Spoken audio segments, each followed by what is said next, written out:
আমরা কি আর কখনো টি-20 ক্রিকেটে ভারতের জার্সিতে বিরাট কোহলিকে দেখতে পাবো না? বিরাট কোহলিকে কি টি-20 ওয়ার্ল্ড কাপ স্কোয়াড থেকে বাদ দেওয়া হবে? এই সব প্রশ্নের উত্তর খুঁজতে চলুন ভিডিওটি শুরু করা যাক। ভিডিওটি ভালো লাগলে অবশ্যই লাইক এবং সাবস্ক্রাইব করে দেবেন।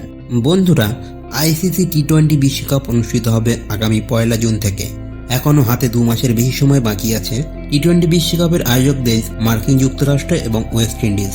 ভারতের প্রথম খেলা 5 জুন আয়ারল্যান্ডের বিরুদ্ধে এবং চিরপ্রতিদ্বন্দ্বী পাকিস্তানের সঙ্গে 9 জুন নিউ ইয়র্কের নাসাউ কাউন্টি আন্তর্জাতিক ক্রিকেট স্টেডিয়ামে খেলাটি অনুষ্ঠিত হবে। বন্ধুরা, যদিও টি-20 বিশ্বকাপ শুরু হতে এখনো 2 মাসের বেশি সময় বাকি আছে, তবুও এখন থেকেই ভারতীয় স্কোয়াড নিয়ে আলোচনা শুরু হয়ে গিয়েছে। গত 12 মার্চ অর্থাৎ মঙ্গলবার দ্য টেলিগ্রাফের প্রতিবেদনে বলা হয়েছে, বিরাট কোহলির টি-20 বিশ্বকাপে নির্বাচন হওয়া সম্ভাবনা খুবই কম। বিরাট কোহলি ছাড়াও ঋষভ পান্ত, ঈশান কিষান, সঞ্জু স্যামসনকেও উইকেট রক্ষক ব্যাটার হিসেবে ভারতীয় স্কোয়াডে নেওয়ার সম্ভাবনা কম। উইকেট কিপার ব্যাটসম্যান হিসেবে রাহুল হবেন সিলেক্টরদের প্রথম পছন্দ এবং রাহুলের ব্যাকআপ হিসেবে সিলেক্টরদের নজরে আছেন জিতেশ শর্মা ও ধ্রুব জুরেল।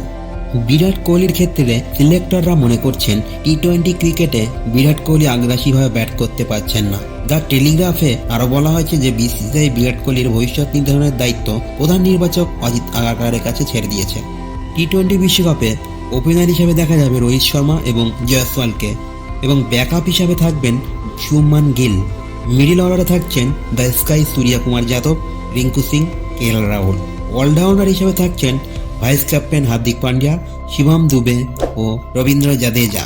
ফাস্ট বোলার হিসেবে থাকছেন বুমরা, সিরাজ, হরদীপ সিং এবং স্পিনার বোলার হিসেবে থাকছেন রবি বিষ্ণুই, কুলদীপ যাদব।